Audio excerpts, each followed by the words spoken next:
श्री सुखदेव जी कहने लगे, हे राजा, भगवान के कितने विवाह हुए? 16,108।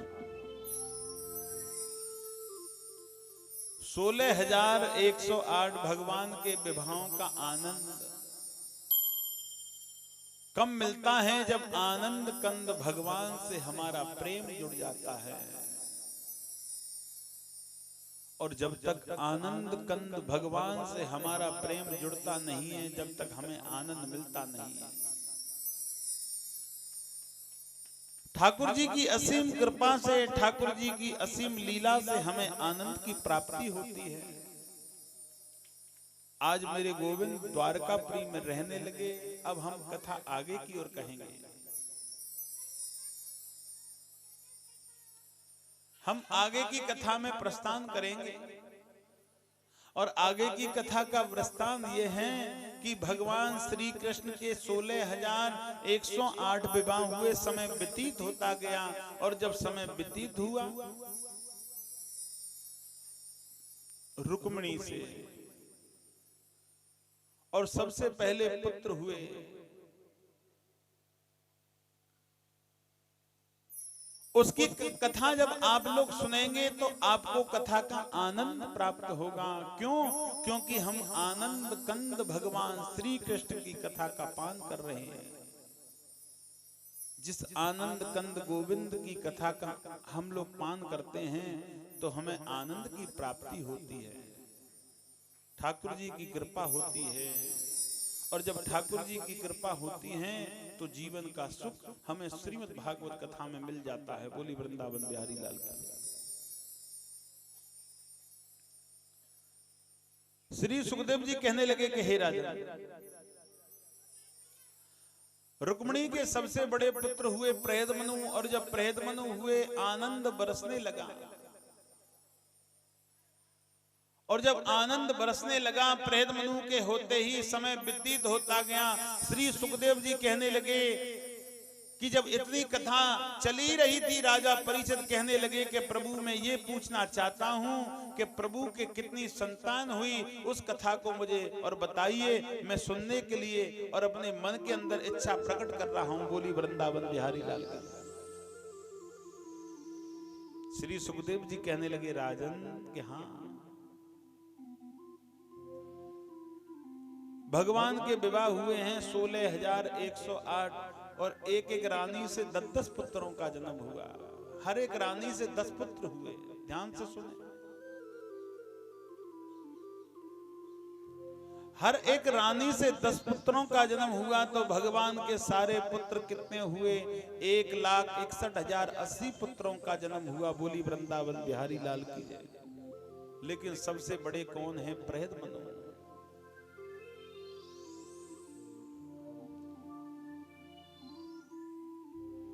हे राजन, समय व्यतीत होता गया, प्रहदमनु बड़े हुए शादी योग्य। मैंने कल कथा में आपको बताया था कि रुक्मिणी के भाई रुक्मी ने एक नगर बनाया, भोजकट नगरी, वहां रहते हैं। रुक्मी की पत्नी से भी एक कन्या का जन्म हुआ। उस कन्या का नाम है रुकमवती। रुकमवती शादी योग्य हो गई। अब रुकमवती शादी योग्य हुई तो रुक्मी कहने लगे, हमारा और कृष्ण का बड़ा बैर चल रहा है, बहुत बड़ी दुश्मनी है। इस दुश्मनी को समाप्त करने के लिए मुझे अपनी कन्या का विवाह प्रहदमनु के साथ में करना चाहिए।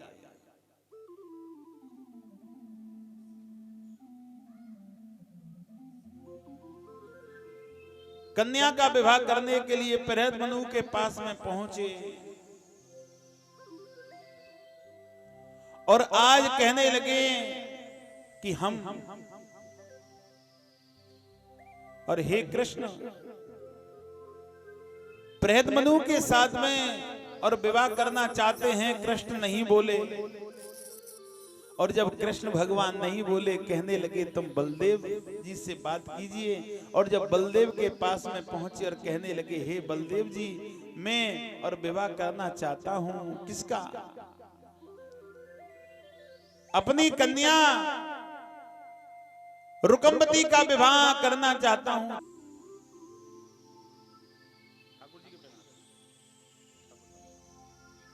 कोई बात नहीं।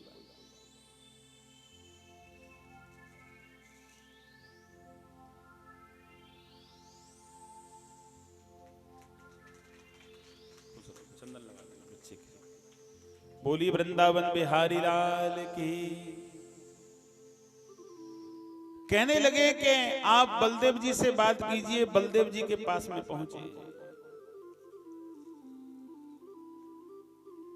बलदेव जी के पास में जब पहुंचे और कहने लगे कि मुझे अपनी और कन्या रुकमवती का विवाह कृष्ण के पुत्र प्रहदमनु के साथ में करना है कि ठीक है।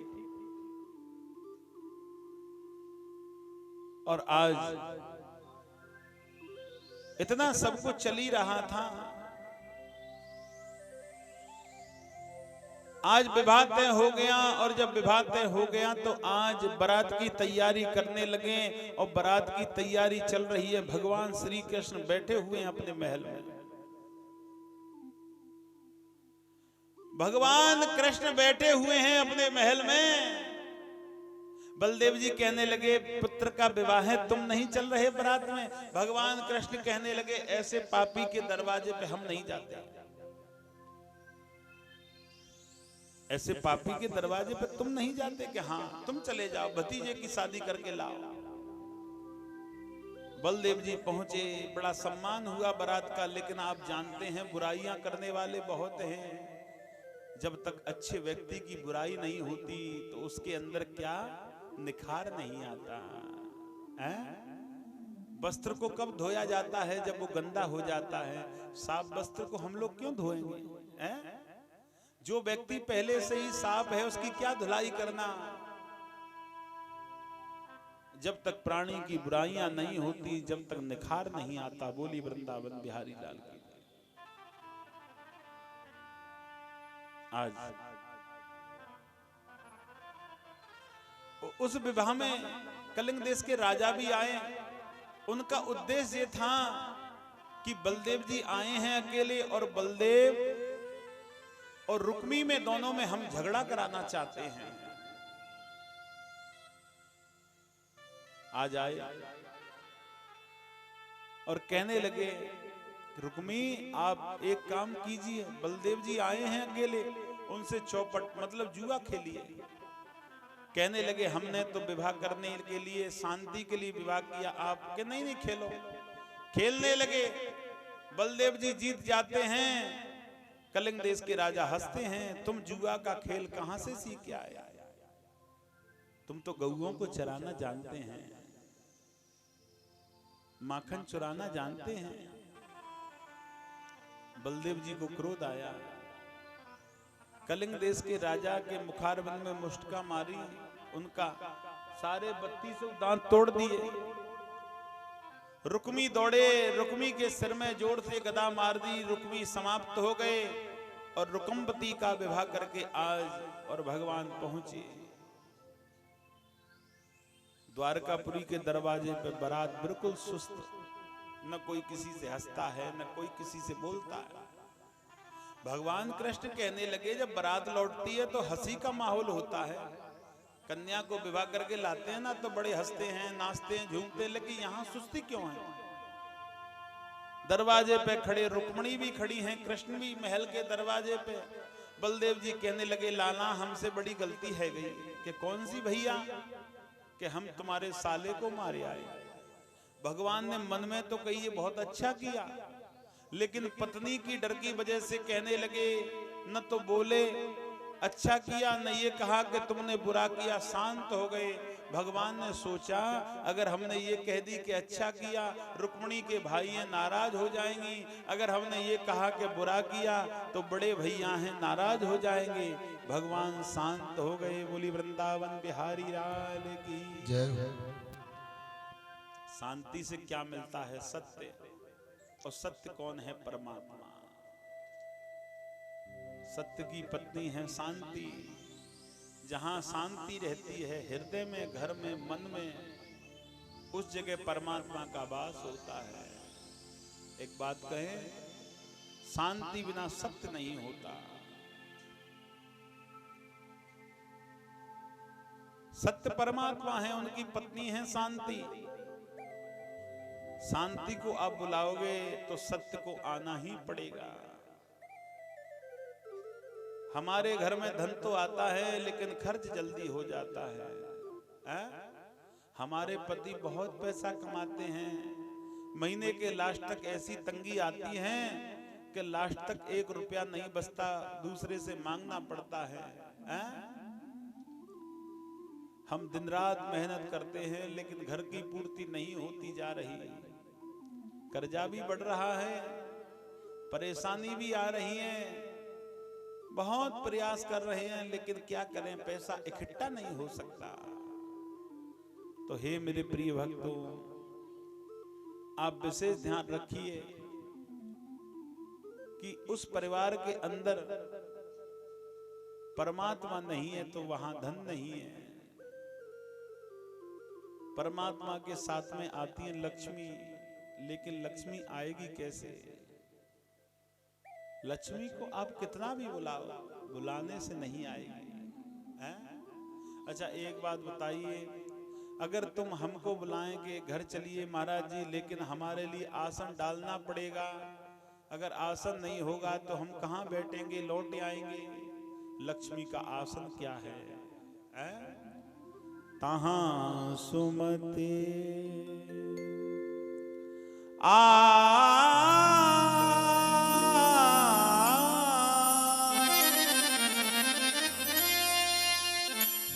तहां सुमति सुमति सुमति, तहां सुमति तहां संपत्ति नाना,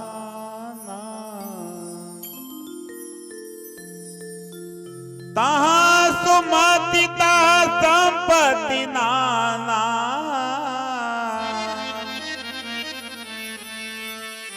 तहां कुमते तहां विपत्ति निधान, विपत्ति निधाना निधाना।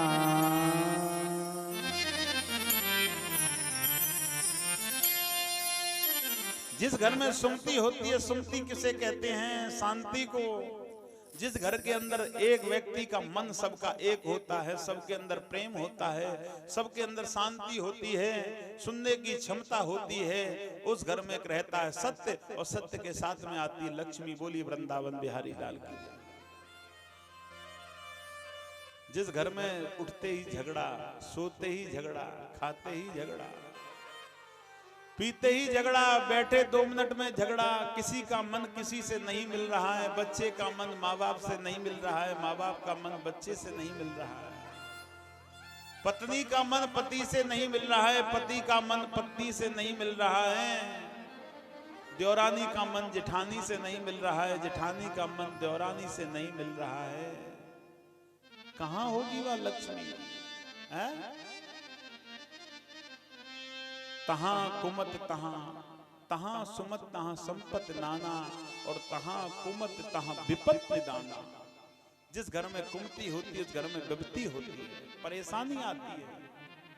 कभी बेटा बीमार, कभी बेटी बीमार, जो हमने धन कमाया है वो अच्छी जगह नहीं पहुंच पा रहा है। जो धन हम दिन रात की मेहनत से कमाते हैं वो स्वच्छ जगह नहीं जा पा रहा है, क्योंकि कुमति फैली हुई है परिवार के अंदर। हे मेरे प्रिय भक्तों, आप सुमति को प्रकट कीजिए घर में। आपने ठाकुर जी का स्थान तो बना लिया, लेकिन सुमति का स्थान नहीं बनाया, शांति का स्थान नहीं बनाया। ठाकुर जी का स्थान तो कोई मंदिर घर में या किसी अलमारी में या किसी भी मंदिर में हम लोग बना लेते हैं, लेकिन शांति का मंदिर हृदय में बनता है। वो किसी घर में नहीं बनता। घर में तो मंदिर बना लिया, लेकिन भगवान ने जो घर बनाया इसमें मंदिर नहीं बनाया। घर वाले मंदिर से थोड़ी देर के लिए शांति मिल जाएगी, जब तक पूजा में रहेंगे, लेकिन भगवान के बनाए हुए घर में मंदिर नहीं बनाओगे तो जीवन अधूरा रहेगा। इसमें मंदिर कौन सा है? शांति का। सुनने की क्षमता बनाओ मन के अंदर, सुनाने की क्षमता मत बनाओ। सुनाने के लिए मत बोलो, सुनने के लिए बोलो। शांति बनाओ। जिसने सुना है और शांति बनाया है वही तो सच्चा भक्त है। बोली वृंदावन बिहारी लाल की।